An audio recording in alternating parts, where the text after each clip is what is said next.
American Timelines is a member of the Queen City Podcast Network, powered by Ortho Carolina. Find out more at queencitypodcastnetwork.com. So now I'm obsessed with time. Come on, tell me about the time. Had it all in my hand tonight. Had the time of my life. When the words all come down like blues on Tuesdays come down. Throw it all away. Start again? Yep.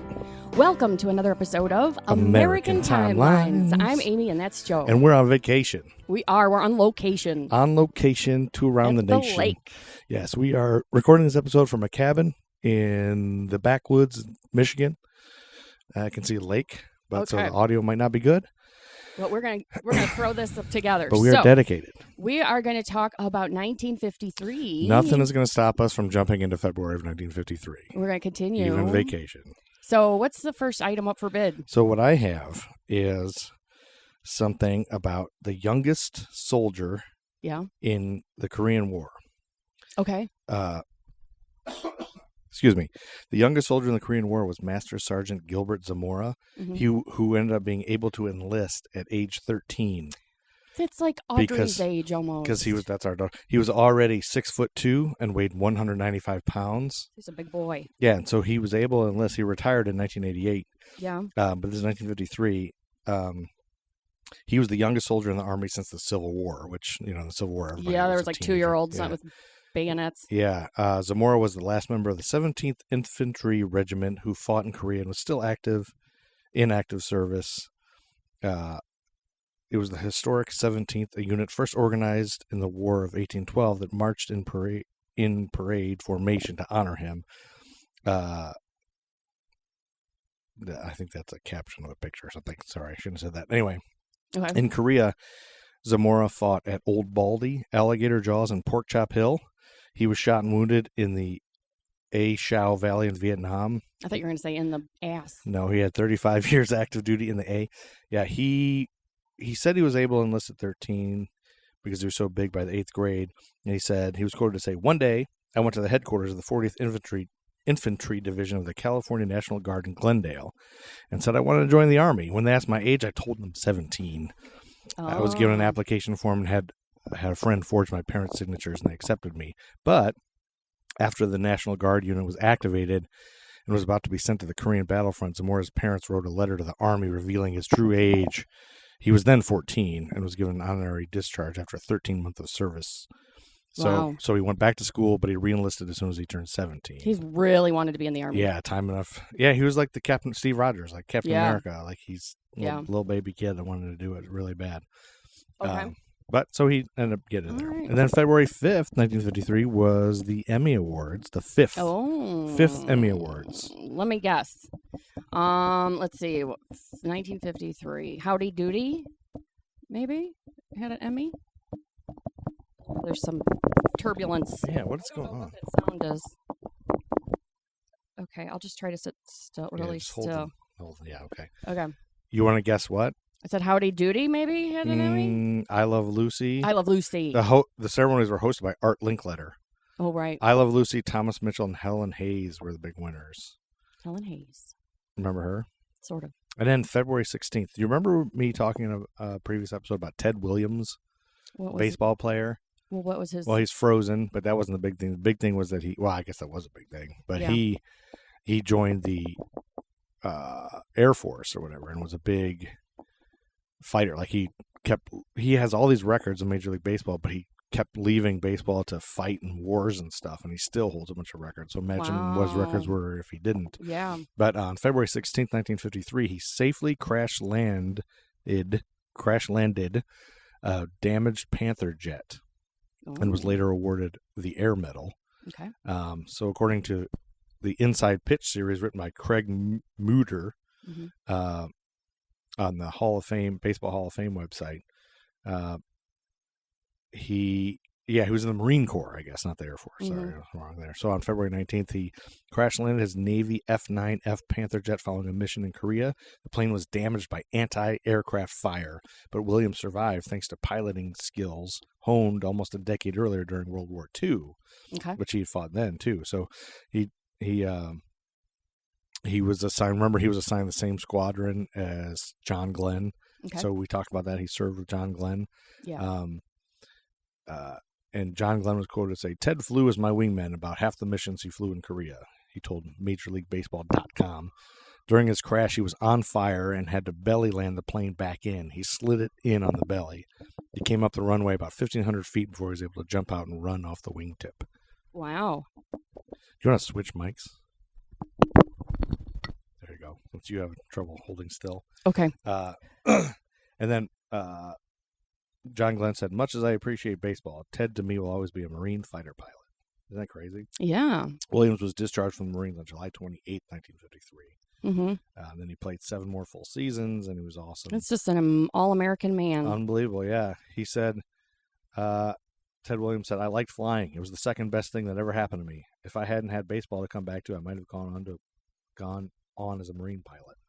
Oh. Yeah, so there you go. There we go. Crash landed. I mean, it's like a... Yeah, that's crazy.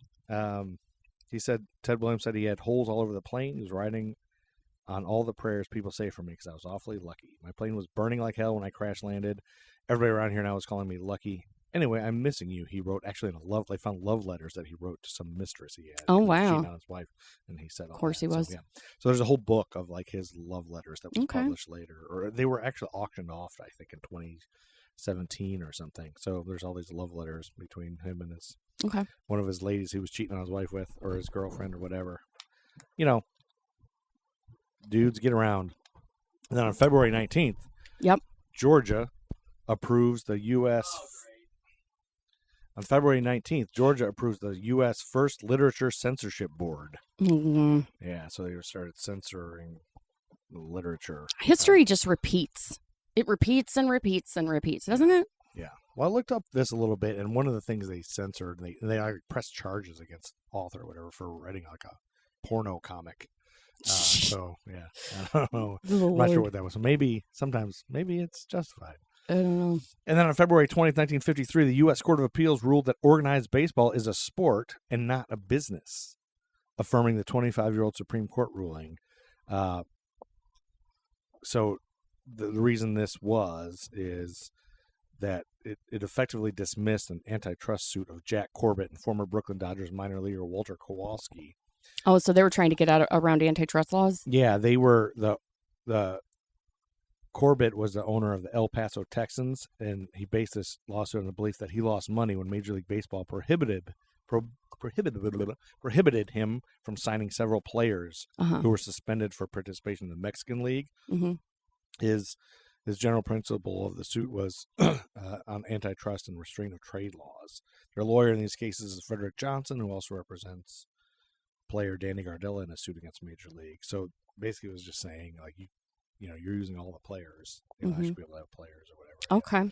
And then February 20th, August A. Bush buys the St. Louis Cardinals Major League Baseball club from Fred Sy for $3.75 million and pledged not to move the team from St. Louis, Missouri. Augie Bush. The Bush, Anheuser-Busch. Augie Bush. Yep. Augie Bush Sr. Yes. Yes. You're well aware of them because you're from St. Louis. That's right. And you had some run-ins with the Augie Well, Bush. Yeah. we won't talk about that. We won't talk about those. February 21st was the longest collegiate basketball game. 6 overtimes. Niagara beats Siena. Why so much sports? 88-81. This is the third sports story. Do you know that? You know what? I will stop with the sports, but 6 overtimes. Okay. That's a lot. I know. And then February 26th-ish, yeah. the Most Reverend Bishop Fulton J. Sheen, auxiliary bishop of New York, was an unassuming cleric who offered inspiration and instruction via his radio show, Yeah. and then on a regular TV spot in the 1950s. From a studio mock-up of a study, complete with blackboard, he broadcast weekly lessons in life and morality on a show called Life is Worth Living. Okay. A common subject of Bishop Sheen's talks were the evils of communism. Of course. So, and one of his shows on this topic in this area, one of these days around here, on February 26th-ish, On one of his shows, the topic in early 1953 was long remembered because of an eerie coincidence. On that occasion, Bishop Sheen gave a dramatic reading of the burial scene from Shakespeare's Julius Caesar with the names of prominent Soviet leaders, Stalin, Beria, Malenkov, and Wyshynski, substituted for those of Caesar, Cassius, Mark Antony, and Brutus. They did this as like a demonstration thing. From the bishop's lips came the pronouncement, Stalin must one day meet his judgment. And then Stalin suffered a stroke a few days later and was dead within the week. Coincidence? Yes. Maybe. Coincidence. Maybe not. You don't think he has the power to kill No, Stalin? I don't think he has the power to kill Stalin. And then on February 28th, 1953, right before we get to your thing, Yeah. there was a world-changing event. Francis Crick and James D. Watson discovered the helical structure of DNA. Oh. Helical? In 1953. Biologist Helical, I think. Helical? Because helix. Helix, yes, double right. helix. I knew I was saying it wrong. Biologist James D. Watson and Francis Crick published Molecular Structure of Nucleic Acids, Structure for Deoxy... Just tell me on your own words. Nucleic acid. Because this isn't With going a to go little well. more than a drawing and some accompanying texts. But they discovered the structure, basically the structure of DNA. Wow. And they introduced the idea called directed panspermia, which suggested Earth. They also suggested Earth was seeded by aliens. Whoa. Yes. That was our son That was piping our son in, who's trying to sick be a of us nudge. recording podcasts during a vacation. And then that brings us to Amy's story. at the end of Okay, so February. You I'm have going to talk something. about John Balaban, who is also known as the Romanian Maniac. The Romanian Maniac. Yeah. Ladies and gentlemen, in this corner, the Romanian Maniac, John Balaban. So this is Balaban? not American, Oh. but they can't always be American. Yeah, we originally wanted to be all American timelines, but now we are sometimes other timelines. And that's just the way it is. Yeah, so deal with it, he was a everybody. Romanian serial killer. He murdered at least 5 people in France and Australia, including his wife, her mother, and her son. Yes, and those of you mad, hey, we're doing this from vacation, so get off our asses. So he was born in Romania in 1924. Okay. He was a loner, and he fell into raging fits when he was rejected. Wow, a So- loner and a rebel, but when he was rejected by a lady, so he's like an incel. Right. So Wow. he decided to escape from his home country and travel towards France, and he arrived there as a 17-year-old on October in 1941. In February of 1948, the 24-year-old Balaban murdered Hungarian woman Rua Kvas in Paris. Oh, no. He then moved to Australia on July 11th, 1951, working at various jobs before settling to work as an industrial chemist. So he Ooh, was that's a not a big dumb deal. person. Yeah, he must have been smart. In September 1952, he married a 30-year-old woman named Thelma Joyce Cadd in Adelaide. And she lived with her 6-year-old son, Philip, and her 66-year-old mother, Susan Auckland, at a place Susan called the Auckland. Sunshine Cafe. So they lived in a small flat above the cafe. Okay. And they ran the cafe.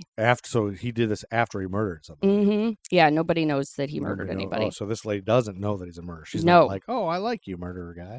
So on December 5th, 1952. Oh, that's the same day that the London Fog, the Great London Fog, That's was right. rolling in that we talked about. Yes. Yeah, that same day. Yes.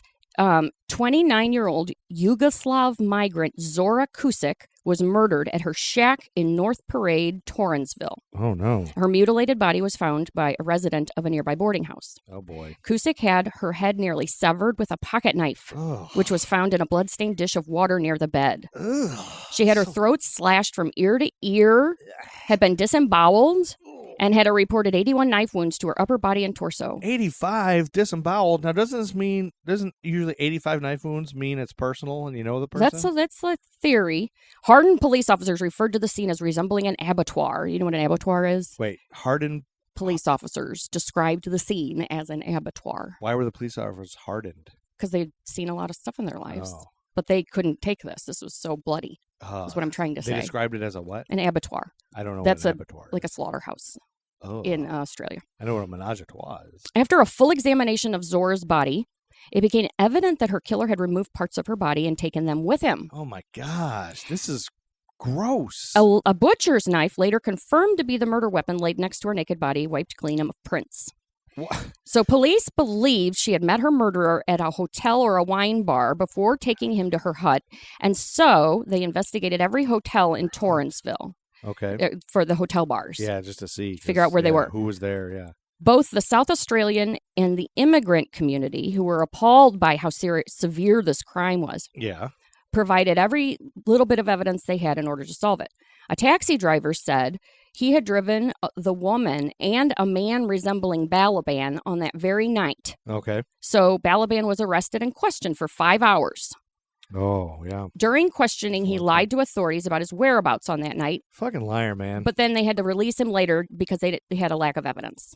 Okay. So they had a committal hearing, Because the weapon didn't have any fingerprints. yeah, and at the committal hearing, the witnesses were all either like sex workers or people that normally day drink. People that, You know, and so those people are deemed usually untrustworthy. that's exactly right. So when they first interview, what are you? I am a barfly. That's right, exactly. Sorry, this is not Exactly. permissible. Yes. It's a So fucking barfly. they didn't the I jury. love day drinking, by the way. I'm about to do some day drinking because I'm on vacation. I know the jury didn't think they were reliable witnesses because of those things. All right. So, Balaban, on the other hand, was this married professional in the scientific field and a responsible family man. Okay. His wife and mother-in-law were hardworking, well-respected women who ran the Sunshine Cafe. Okay.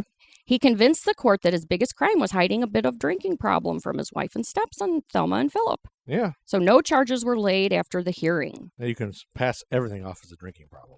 The local sex workers decided to stay off the streets for a time, and the local newspapers were screaming about the Jack the Ripper Slayer who was bound to strike the city again at any time. The local sex workers sounds like a fun team name, like the local sex workers. Local sex Yeah. workers. Yeah. Every time I go to a town, I always ask, "Where's the local sex workers?" All right, so now sorry. he returns to his family Okay. in February 1953. I mean, this is a And that's where real. we are. This is a real brutal thing. This murder. Yes. So the domestic situation did not improve for him, and he became unhappy with his marriage. On Saturday, April 11th, 1953. Oh, the same day that Guy Verhofstadt was born, the former Prime Minister of Belgium. He was born that day. Okay. He left the flat to go drinking. While out, he became very drunk. Meanwhile, Guy Verhofstadt is being nursed by his mother, Hmm. newborn baby. And he attacked several people with an iron bar, Ooh. including one lady at a public toilet. And it Oh. resulted in the hospitalization of a person due to head injuries. Oh, So he got gosh. really drunk and he started Thanks for beating chasing somebody people with a around pipe. with Jeez. metal bar. Following the violent Nuts. drinking spree, Balaban returned home and grabbed a claw hammer. Oh, no. He first turned Those can do some damage. towards his wife, Thelma, who was sleeping in the flat's main bedroom, and he killed her. Ah, Thelma. Then he moved on to the smaller bedroom where Philip and Auckland were, brutally No, attacking not and the critically children. injuring them as well. Finally, I'm not a fan of children death. Balaban attacked 24-year-old Verna Maney, a waitress who lived in a sleep out at the balcony. I think it was like a sleeping porch. Okay. And he, Sleep out. yeah, he We should ask our attacked Scottish her, friends what that but is. Verna tried to fight back. She broke the room's lamps and smeared all the walls with blood in the process. Oh, no. And in an attempt to save her own life, Yeah. she threw herself off the first-story window and Holy landed on the shit. pavement and fell unconscious. Oh, my gosh. Frightened by all the screaming, that Yeah. neighbors quickly called the police, Oh, yeah. who promptly arrived and saw Verna lying on the pavement. Yeah. Not Verna, Vera, sorry. Oh, I thought it was Verna. You said Verna. It says Verna there, and then it says, I think it is Verna, Okay. because I have different sources, and one of them I prefer was not a Verna. very good source. Okay. Verna told police at the Bad scene source. Bad source. that she had thrown herself out of the window after a life and death struggle with John Balaban. She knew his name? Yeah, Oh, good. because she is living You're there. going to catch him now. So Verna had awoken with a man on top of her. He was covered in blood and attacking her with a claw hammer, Ugh. is what she had said. The 24-year-old waitress fought him off and jumped 2 stories to the pavement below where she lay, and she had sustained no. several injuries to the head in the attack. Oh, So police brutal. surrounded a blood-stained John Balaban, who was Yeah. hiding in an alley behind the cafe, Yeah. so that he surrenders. Oh, Then they man. go into the home, and in the master bedroom, they found Thelma, They find John's Thelma, wife, dead yeah. in her bed. Oh. She had been beaten in the head so badly she no Oh. longer had a face. Oh, God. I know. Oh. In the room next door, they found her mother, Mrs. Susan Auckland, barely clinging to life with severe head injuries. Oh, man. In the room adjacent was the badly beaten body of Philip Children, Auckland, Thelma's son, and John's stepson on the floor next to his little single bed. He, too, was barely alive. Sadly, within hours of arriving at the hospital, both Susan and Philip were dead from their injuries.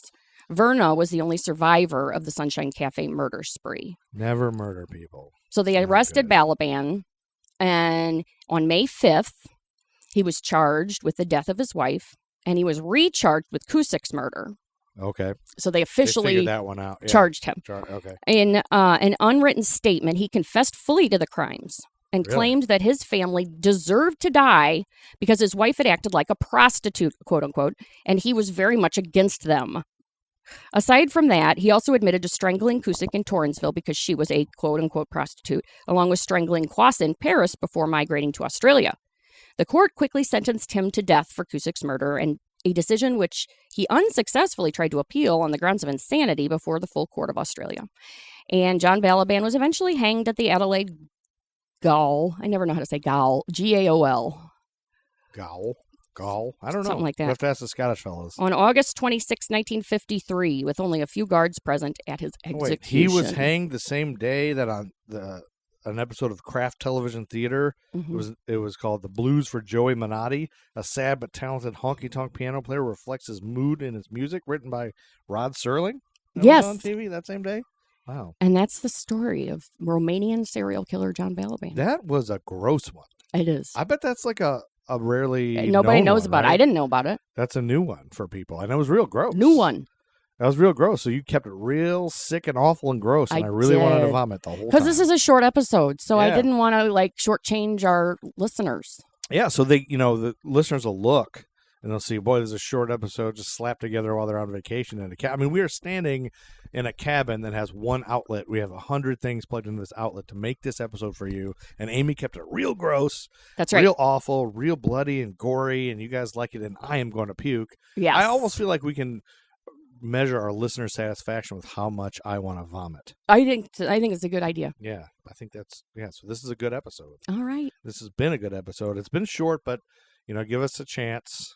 It's better than a sharp stick in the eye. Yeah, it's better than nothing. We want to keep you guys engaged. We love you, and we're on vacation. I'm not even wearing a shirt. Well, that's nothing new. No, that isn't anything new. All right, it's time to get out of here, Chuck Berry. We love you guys. Thank you for listening. Give us a like and subscribe and a 5 stars. And 5 stars. And 8 stars. Give us more stars. 5 stars. Take your grandparents' iPhones and give us 5 stars. Give us 5 stars. We love you. Reach out to us on Twitter and we'll give you a shout out at History for Jerks.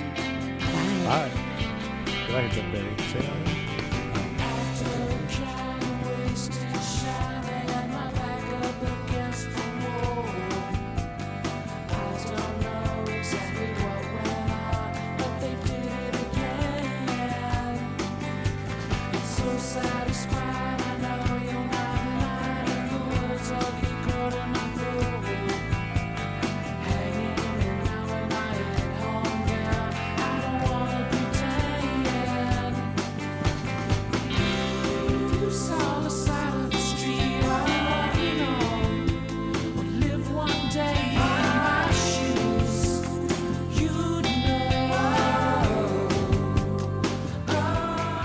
Matt Truman Ego Trip is the greatest band of all time. Buy their music.